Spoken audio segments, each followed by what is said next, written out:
How to make playlist on YouTube. So first thing first, let's open the YouTube app.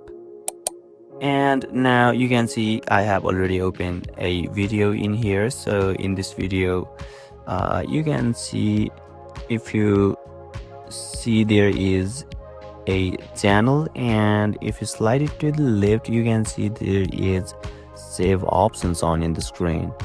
So once you tap on save, you can see there is new playlist options on in the screen just down below of this option. So once you tap on new playlist, you can enter the title of your playlist, and you can also adjust your privacy or visibility in here. So you can see public, on list, and private in here, and you can also collaborate as well if you enable it.